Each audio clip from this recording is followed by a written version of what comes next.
नमस्कार। इस बुलेटिन में आपका स्वागत है। मैं हूं आपके साथ छाया। बुलेटिन की शुरुआत करेंगे एक बड़ी खबर के साथ जो कि लखनऊ से मिल रही है। तो बड़ी खबर लखनऊ से आपको बता दें, जहां पर लोकसभा चुनाव के लिए कांग्रेस की सूची जारी। बड़ी खबर लखनऊ से, लोकसभा चुनाव के लिए कांग्रेस की सूची जारी कर दी गई है। कांग्रेस ने उत्तर प्रदेश में 4 और प्रत्याशी घोषित किए हैं। तो आपको बता दें, कांग्रेस ने अपनी सूची जारी की है जिसमें 4 और प्रत्याशियों का ऐलान किया गया है और गाजियाबाद से डॉली शर्मा कांग्रेस की प्रत्याशी चुनी गई हैं। बड़ी खबर लखनऊ से, सीतापुर से नकुल दुबे को कांग्रेस का टिकट मिला है। साथ ही महाराजगंज से वीरेंद्र चौधरी कांग्रेस प्रत्याशी चुने गए हैं। बड़ी खबर लखनऊ से, बुलंदशहर से शिवराम वाल्मीकि कांग्रेस प्रत्याशी होंगे। तो बड़ी खबर लखनऊ से, जहां पर महाराजगंज से वीरेंद्र चौधरी कांग्रेस प्रत्याशी होंगे और बुलंदशहर से शिवराम वाल्मीकि कांग्रेस प्रत्याशी होंगे। और आपको बता दें कि लोकसभा चुनाव के लिए कांग्रेस ने एक और लिस्ट जारी कर दी है जिसमें 4 और प्रत्याशी चुने गए हैं। तो उत्तर प्रदेश से 4 और प्रत्याशियों का ऐलान, कांग्रेस प्रत्याशियों का ऐलान, और लोकसभा चुनाव के लिए कांग्रेस ने सूची जारी कर दी है। 4 और प्रत्याशियों का ऐलान कर दिया गया है। और इस बीच एक और बड़ी खबर मिल रही है लखनऊ से। तो लखनऊ से और बड़ी खबर आपको बता दें, जहां पर प्रथम चरण के लिए नामांकन की अंतिम तिथि खत्म। बड़ी खबर लखनऊ से, प्रथम चरण के मतदान के लिए नामांकन की तिथि अब खत्म हो चुकी है और प्रथम चरण की 8 सीटों पर 155 नामांकन भरे गए हैं।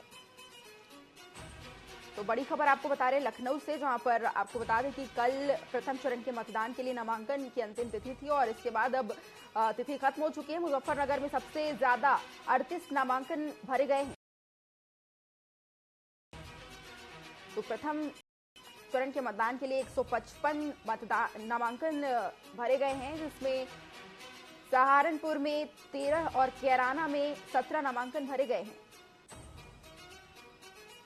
तो बिजनौर लोकसभा सीट पर 23, नगीना पर 12 नामांकन भरे गए हैं और नामांकन की अंतिम तिथि, प्रथम चरण के मतदान के लिए नामांकन की अंतिम तिथि अब खत्म हो चुकी है। कुल 155 नामांकन भरे गए हैं। मुजफ्फरनगर में सबसे ज्यादा, आपको बता दें, मुजफ्फरनगर में सबसे ज्यादा नामांकन और जहां पर 38 नामांकन भरे गए हैं और वहीं इसके अलावा सहारनपुर में 13 और कैराना में 17 नामांकन भरे गए हैं। बिजनौर लोकसभा सीट पर 23, नगीना पर 12 नामांकन भरे गए हैं।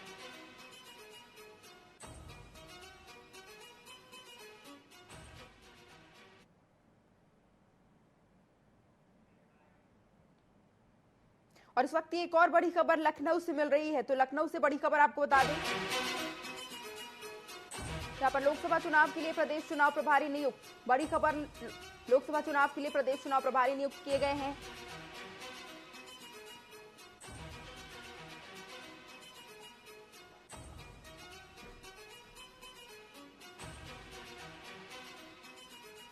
बड़ी खबर, लोकसभा चुनाव के लिए प्रदेश चुनाव प्रभारी नियुक्त कर दिए गए हैं। बीजेपी ने प्रदेश चुनाव प्रभारी और सह प्रभारी नियुक्त किए हैं। तो उत्तर प्रदेश में 3 सह चुनाव प्रभारी नियुक्त किए गए हैं। रमेश बिदूड़ी, संजय भाटिया उत्तर प्रदेश के सह चुनाव प्रभारी बनाए गए हैं। इसी के अलावा संजीव चौरसिया भी उत्तर प्रदेश के सह चुनाव प्रभारी नियुक्त हुए हैं। तो बड़ी खबर आपको बता रहे हैं लखनऊ से, संजीव चौरसिया भी उत्तर प्रदेश के सह चुनाव प्रभारी नियुक्त किए गए हैं। तो उत्तर प्रदेश सह चुनाव प्रभारी लोकसभा के लिए अब नियुक्त कर दिए गए हैं, जिनकी लिस्ट भी जारी कर दी गई है। तो बड़ी खबर आपको लखनऊ से बता रहे, उत्तर प्रदेश के लखनऊ से, राजधानी से बड़ी खबर है, जहां पर लोकसभा चुनाव के लिए प्रदेश चुनाव प्रभारी नियुक्त कर दिए गए हैं। लिस्ट जारी कर दी गई है और लोकसभा चुनाव के लिए प्रदेश चुनाव प्रभारी नियुक्त। बीजेपी ने चुनाव प्रभारी और सह प्रभारी नियुक्त किए हैं। तो बड़ी खबर लखनऊ से।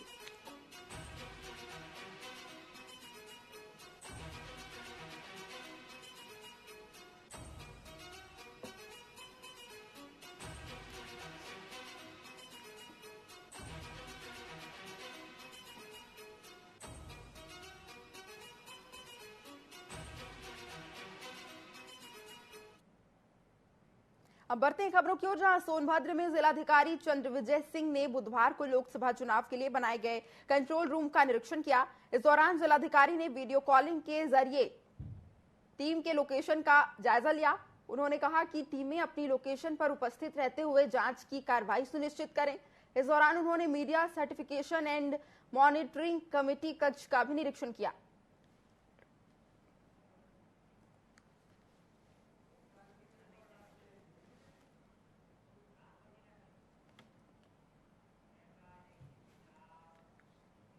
कानपुर लोकसभा सीट से भाजपा प्रत्याशी रमेश अवस्थी बुधवार को कानपुर सेंट्रल स्टेशन पहुंचे। भाजपा कार्यकर्ताओं ने उनका जोरदार स्वागत किया। सेंट्रल स्टेशन से निकलकर सबसे पहले अवस्थी ने गणेश मंदिर जाकर दर्शन किए। इसके बाद कानपुर के सुप्रसिद्ध बाबा आनंदेश्वर मंदिर पर जाकर माथा टेका। इसके बाद वे भाजपा कार्यालय पहुंचे।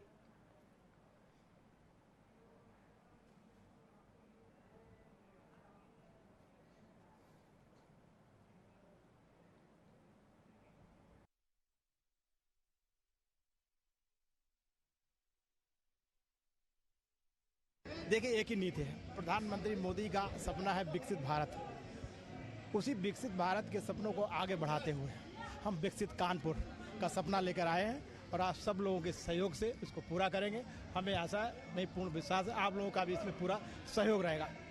देखिए, एक ही नीति है। प्रधानमंत्री मोदी का सपना है विकसित भारत। उत्तर प्रदेश के रामपुर लोकसभा के लिए समाजवादी पार्टी प्रत्याशी मौलाना मुहिबुल्लाह नदवी ने नामांकन दाखिल किया है। इस दौरान मौलाना नदवी बोले, मैं अखिलेश यादव के आदेश पर आया हूं। बता दें कि आजम के करीबी आसिम रजा और पूर्व जिला पंचायत अध्यक्ष अब्दुल सलाम भी समाजवादी पार्टी से अपना नामांकन भर चुके हैं।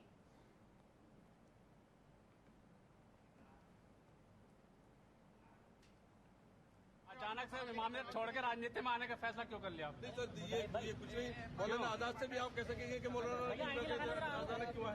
ये परिस्थितियाँ होती हैं, ये परिस्थितियाँ होती हैं कि जब जरूरत होती है, जहाँ पर अपने वतन की खिदमत के लिए तैयार। रामपुर वाले के लिए क्या आपकी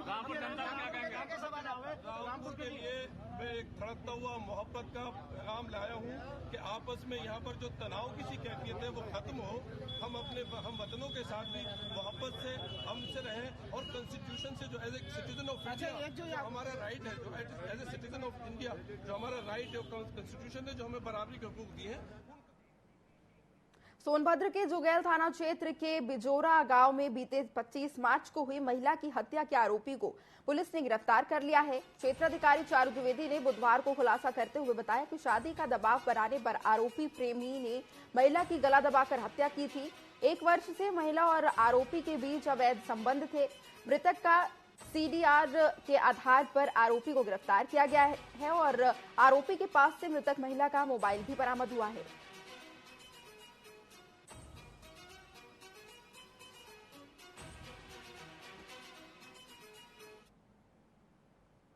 बिजौरा में एक महिला की डेड बॉडी मिलने की सूचना प्राप्त हुई थी और परिजनों द्वारा तहरीर प्राप्त करके सुसंगत धाराओं में अभियोग पंजीकृत किया गया और मृतका का CDR प्राप्त करके उसके आधार पर अभियुक्त की गिरफ्तारी की गई।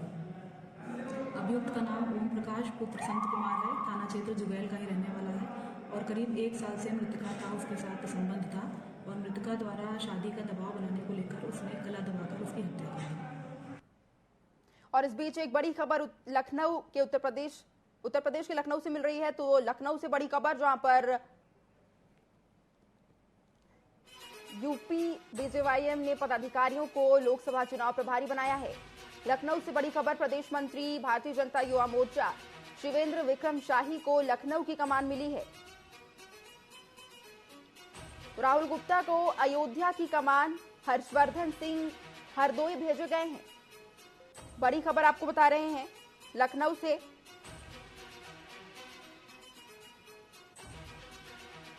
तो इस वक्त की बड़ी खबर लखनऊ से, जहां पर हर्षवर्धन सिंह हरदोई भेजे गए हैं और राहुल गुप्ता को अयोध्या की कमान मिली है। तो प्रदेश मंत्री भारतीय जनता युवा मोर्चा शिवेंद्र विक्रम शाही को लखनऊ की कमान मिली है। उत्तर प्रदेश भारतीय जनता युवा मोर्चा ने पदाधिकारियों को लोकसभा चुनाव प्रभारी बनाया है। बड़ी खबर आपको बता रहे हैं लखनऊ से।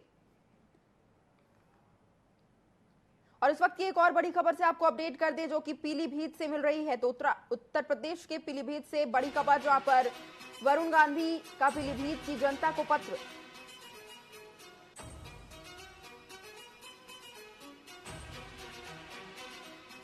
उन्होंने लिखा है, मैं आपका था, आपका हूं, हमेशा आपका रहूंगा। तो वरुण गांधी का पीलीभीत की जनता को पत्र, उसमें लिखा गया है, मैं आपका था, आपका हूं और हमेशा आपका रहूंगा। अंतिम सांस तक पीलीभीत धरती मेरी। वरुण गांधी ने पत्र में कहा है कि सांसद नहीं, बेटा हूं आपका। पीलीभीत से मेरा रिश्ता प्रेम और विश्वास का है। तो जनता को पत्र लिखा गया है, जिसमें राजनीति गुणा भाग से बहुत ऊपर है, ऐसा उन्होंने लिखा है। और साथ ही पीलीभीत की जनता से मेरा विश्वास का रिश्ता है। मैं आपका था, आपका हूं, आपका रहूंगा। तो पीलीभीत की जनता के नाम एक पत्र, जिसमें लिखा गया है कि मैं आपका था, आपका हूं, आपका रहूंगा। बड़ी खबर आपको बता रहे हैं पीलीभीत से। तो वरुण गांधी का जनता के नाम संदेश, जिसमें वरुण गांधी ने पीलीभीत की जनता को पत्र लिखा है। पत्र में कहा है कि मैं हमेशा आपका था, आपका हूं और आपका रहूंगा। जनता से मेरा विश्वास का रिश्ता है। राजनीति इन सब से कहीं ऊपर है और विश्वास का रिश्ता जनता से मेरा है, जिसमें उन्होंने लिखा था, मैं आपका था, आपका हूं और हमेशा आपका रहूंगा।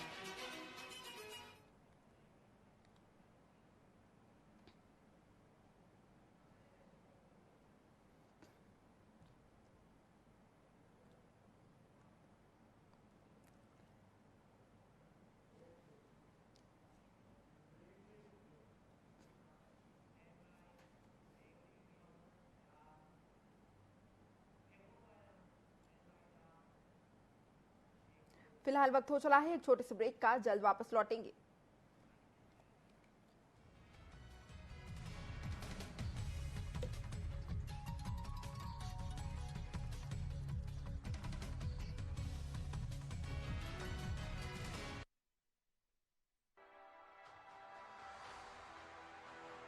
नमस्कार, आप देख रहे हैं टीवी 24। मैं हूं आपके साथ अमित शर्मा। आज हम आपको चुनाव से जुड़े कुछ रोचक तथ्य बताने जा रहे हैं।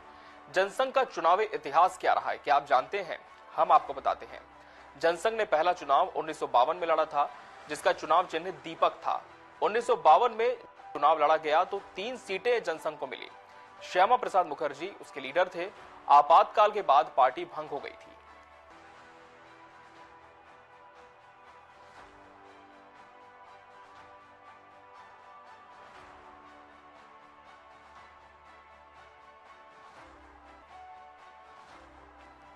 आज चुनावी रोचक तथ्य में हम आपको बताएंगे कि मोरारजी देसाई कौन थे। आजादी की लड़ाई में सक्रिय भागीदारी उनकी थी। वो देश के चौथे प्रधानमंत्री बने। 1977 से लेकर 1989 तक उन्होंने शासन किया। पहले गैर कांग्रेसी दल के प्रधानमंत्री थे। 1991 में इन्हें भारत रत्न मिला।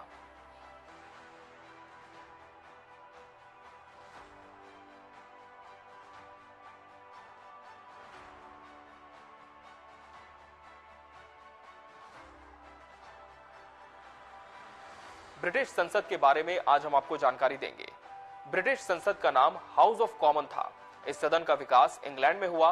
13वीं और 14वीं शताब्दी में विकसित हुई ब्रिटिश संसद से प्रेरित है हमारी संसद की जो रूपरेखा। विश्व की पुरानी संसद व्यवस्थाओं में से यह एक है।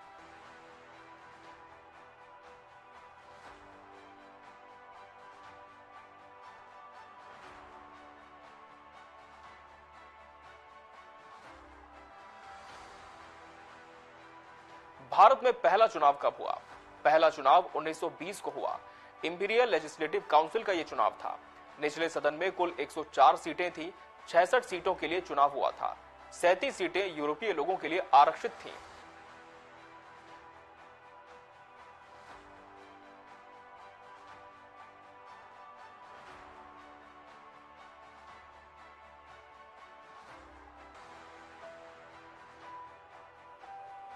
लोकसभा चुनावों का इतिहास क्या रहा है? 1951 और 52 में देश के पहले चुनाव हुए। पहले आम चुनाव में कांग्रेस को जीत मिली। पहले निर्वाचित प्रधानमंत्री नेहरू बने। 1977 में पहली गैर कांग्रेसी सरकार बनी। आजाद भारत में अब तक 17 बार चुनाव हुए हैं।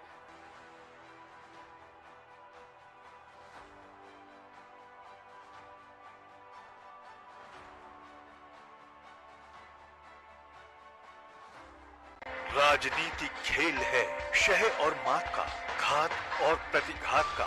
राजनीति के खेल में कौन है राजा, कौन है प्यादा, कहां टूटी है संयम की मर्यादा, जनता में कौन लोकप्रिय है ज्यादा। बताएंगे सच पूरा, कभी नहीं आधा। अपने दर्शकों से हमारा है ये वादा। टीवी 24।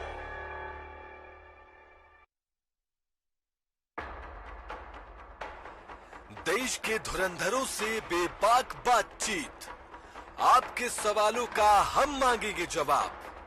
तीखे सवालों की जानिए हकीकत। सवाल सियासत के, सवाल समाज के, सवाल मुद्दों के। सच जो आप जानना चाहते हैं, हम लाएंगे दिग्गजों का सच सामने। बिना पर्दा, बेझिझक, बेबाक। सवालों का तूफान, जवाबों का सैलाब। देखते रहिए चैनल हेड मोहित साहू के साथ सीधी बात माननीय के साथ, हर रविवार शाम 7 बजे सिर्फ टीवी 24 पर।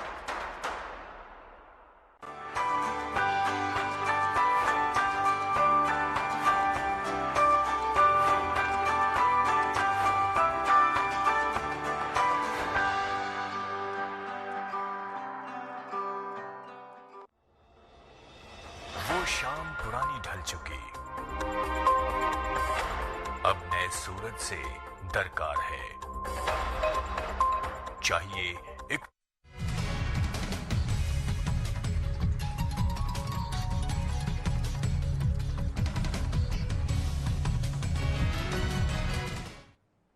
ब्रेक के बाद आपका स्वागत है। बढ़ते हैं खबरों की ओर, जहां महोबा में देर रात हाईवे पर 2 ट्रकों में भिड़ंत होने से आग लग गई और इस हादसे में ट्रक में मौजूद दोनों चालकों की जिंदा जलकर मौत हो गई है।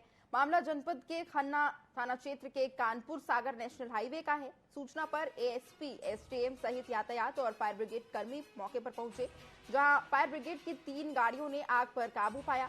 मृतकों ने शवों को बाहर निकालकर मर्चरी हाउस में रखवाया है और पुलिस ने क्रेन की मदद से जलकर खाक हुए ट्रकों को हाईवे से हटाकर यातायात को सुचारू किया।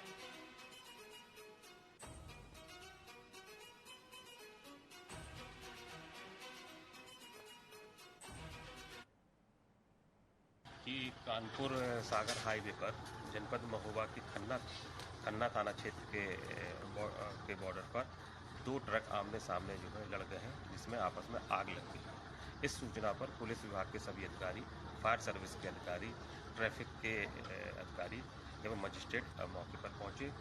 तत्काल फायर ब्रिगेड की 3 गाड़ियां मौके पर आकर के उन दोनों ट्रकों में लगी हुई आग को बुझाया गया एवं क्रेन के माध्यम से दोनों ट्रकों को साइड में ले जाया गया। दोनों ट्रकों में एक व्यक्ति जो है मृत अवस्था में निकाले गए, जिनको मोर्चरी भिजवा दिया गया है। झांसी शहर के कोतवाली इलाके के व्यस्त बाजार में सुबह कपड़ा व्यापारी धोखाधड़ी का शिकार हो गया, जहां एक मुनीम से 2 युवकों ने खुद को पुलिसकर्मी बताकर 1 लाख रुपए की ठगी की है। वहीं इस मामले को लेकर मुनीम ने बताया कि दोनों युवकों ने चुनाव आचार संहिता का हवाला देकर चेकिंग की और बैग में रखे 1 लाख रुपए लेकर फरार हो गए। वहीं पुलिस ने अज्ञात युवकों के खिलाफ मामला दर्ज कर लिया है और सीसीटीवी फुटेज खंगालने में जुटी है।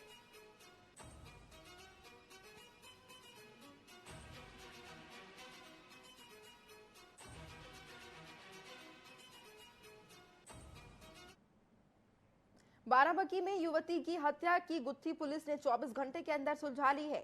पुलिस ने बताया कि आरोपी ने गला दबाकर किशोरी को मौत के घाट उतार दिया था। गिरफ्तार किए गए युवक की निशानदेही पर पुलिस ने मृतका युवती की नाक की कील भी बरामद की है। युवती का शव मिलने के बाद आशंका जताई जा रही थी कि रेप के बाद युवती को मौत के घाट उतारा होगा, लेकिन पुलिस ने हत्या का खुलासा करते हुए बताया कि आरोपी अमरदीप युवती पर बुरी नजर रखता था और वह ऐसे ही किसी मौके की तलाश में था। होली के दिन देर रात जैसे ही किशोरी शौच के लिए घर से बाहर निकली, आरोपी ने उसका पीछा किया और दुष्कर्म का प्रयास किया। जब किशोरी ने विरोध किया तो उसकी गला दबाकर हत्या कर दी। वहीं जब काफी देर तक किशोरी घर नहीं पहुंची तो परिजनों ने खोजबीन की तो उन्हें उसका शव पंचायत भवन के पास पड़ा हुआ मिला।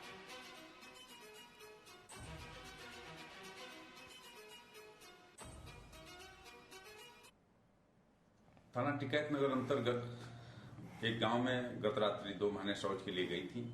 शाम के वक्त एक बहन जल्दी लौट आई, दूसरी बहन वहां रुक गई थी। थोड़ी देर तक जब नहीं आई तो उसकी तलाश की गई तो उसकी डेड बॉडी वहां पर मिली जिधर शौच के लिए गई थी। डेड बॉडी को पीएम के लिए भेजा गया, पीएम हो गया। पीएम में एंटीमॉर्टम स्मूथनिंग मृत्यु का कारण आया है और दुष्कर्म जैसे किसी घटना का होना पीएम रिपोर्ट से प्रथम दृष्टया नहीं पाया गया है। स्लाइड बनाई गई है जिसको परीक्षण के लिए एफएसएल भेजा जा रहा है।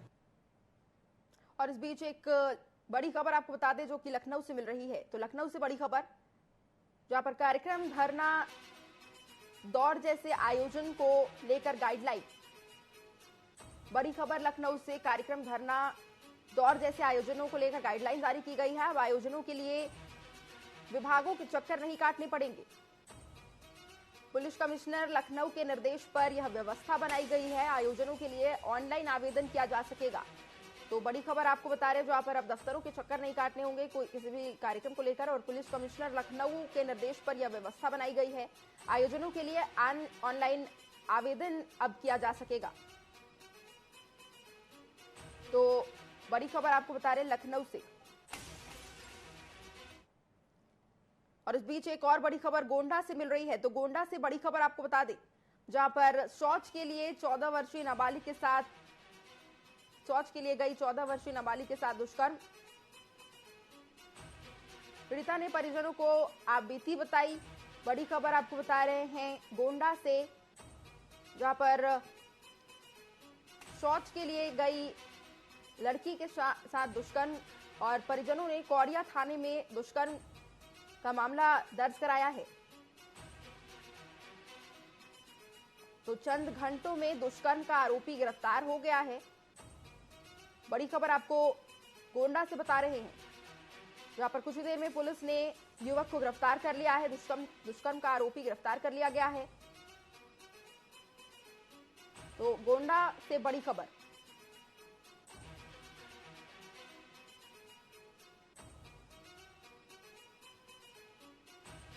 तो आरोपी फरार बताया जा रहा था लेकिन पुलिस ने अब आरोपी को गिरफ्तार कर लिया है।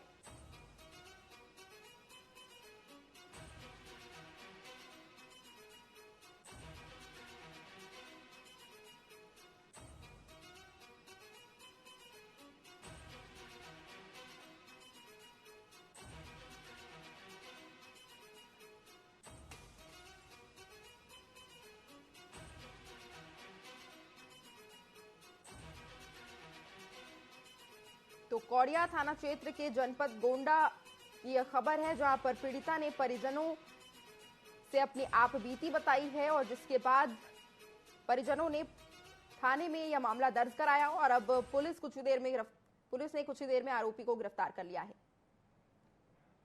न्यूज अपडेट में फिलहाल के लिए इतना ही। बने रहें टीवी 24 के साथ। नमस्कार।